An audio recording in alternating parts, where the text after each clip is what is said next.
Everyone, welcome to my channel Isha's daily blog. আজকের recipe হলো বেগুন দিয়ে ইলিশ মাছের ঝোল।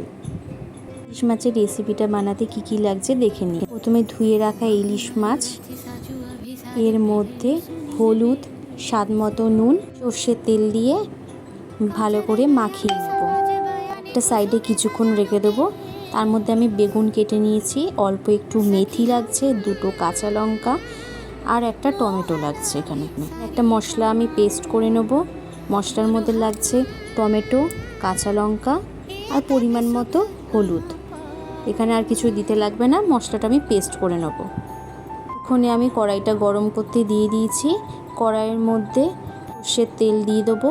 তেল গরম হয়ে গেলে একটা একটা করে ইলিশ মাছ আমি ফ্রাই করে নেব। ভালো করে লাল লাল করে ফ্রাই করে নিতে হবে। ফ্রাই হয়ে গেলে তুলে নিতে হবে। তার মধ্যে আমার মশলাটাও পেস্ট হয়ে গেছে। বাকি মাছটাও আমি একইভাবে ভেজে তুলে নেব। মাছটা ভেজে তুলে নেওয়ার পর রাখা বেগুনের মধ্যেও স্বাদ মতো নুন আর হলুদ মাখিয়ে রেখে দেবো এক সাইডে। আচ্ছা, ওই তেলের মধ্যেই আমি এক এক করে বেগুন দিয়ে ভালো করে ফ্রাই করে নেব। আপনারা চাইলে অন্য তেলও ইউজ করতে পারেন, বাট আমি ওই তেলের মধ্যেই বেগুনগুলো লাল লাল করে ভেজে তুলে নেব। বেগুনগুলো ভালো করে লাল লাল করে ভাজতে হবে। রান্নাটা মিডিয়াম ফ্লেমেই হবে, বেশি লাল লাল হবে না। বেগুনগুলো হালকা হালকা লাল করে ভেজে নেওয়ার পর তুলে নিতে হবে। বেগুনগুলো তুলে নিয়ে একটা পাত্রের মধ্যে রেখে দেবো এবং ওই তেলের মধ্যে আমি অল্প একটু মেথি ফোড়ন দেবো। মেথিটা হালকা লাল লাল হয়ে গেলে মেথিটা আমি তুলে ফেলে দেবো, কারণ ওই মেথিটা দেওয়া যাবে না। ইলিশ মাছের ফ্লেভারের জন্য আমি জাস্ট মেথিটা ইউজ করেছি। আচ্ছা, মেথিটা ফেলে দেওয়ার পর আমি ওই তেলের মধ্যে কালো জিরে ফোড়ন দিয়ে দেবো। পরিমাণ মতো কালো জিরে ফোড়ন দিতে হবে। তারপর যেই পেস্ট করে রেখেছিলাম সেই পেস্টটা আমি ঢেলে দেবো। দিয়ে ভালো করে মশলাটা কষিয়ে নেব যতক্ষণ না মশলা থেকে তেল ছাড়ছে। পরিমাণ মতো লঙ্কা গুঁড়ো আর স্বাদ মতো নুন আমি এখানে অ্যাড করব। আর অল্প পরিমাণ আমি চিনি অ্যাড করব। আপনারা চাইলে দিতে পারেন, না চাইলে স্কিপ করে যাবেন। সেটা থেকে তেল ছেড়ে দিয়েছে। এখানে আমি গরম পানি অ্যাড করেছি। ঠিক ঝোলটা ভালো করে ফুটে যাবার পর আমি এখানে ভেজে রাখা মাছগুলো অ্যাড করে দেবো। এক এক করে মাছগুলো আমি দিয়ে দিচ্ছি। 3 মিনিট মাছের ঝোলটা ফোটার পর আমি এখানে ভেজে রাখা বেগুনগুলো অ্যাড করে দেবো। ভালো করে মাছের ঝোলের সাথে বেগুনগুলো মিশিয়ে নেব।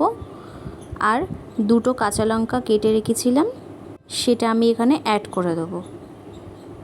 মিশিয়ে নেবার পর আমি এখানে লো ফ্লেমে 10 মিনিট ঢাকা দিয়ে ভালো করে আমি ফোটাবো।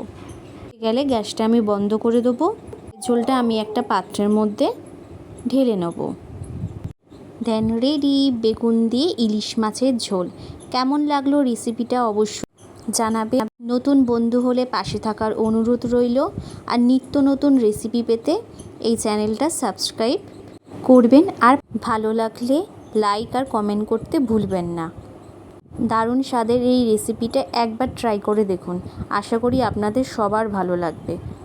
পুরো ভিডিওটা দেখবেন। বর্ষাকালে ইলিশের এই রেসিপিটা না হলে চলে। বাইরে বৃষ্টি হবে আর ঘরে গরম গরম বেগুন দিয়ে ইলিশ মাছের ঝোল, আহা! কিন্তু দুঃখের বিষয়, আমি যেখানে আছি সেখানে এখনও পর্যন্ত কোনো বৃষ্টিরও দেখা নেই। প্রচুর গরম। আর গরমে তো এই রেসিপিটা তো না হলে চলবেও না। তার জন্য আজকে এই রেসিপিটা বানালাম, তাই একটা ভিডিও করে শেয়ার করলাম। ভালো থাকবেন, সুস্থ থাকবেন আর আমার চ্যানেলটা সাবস্ক্রাইব করবেন।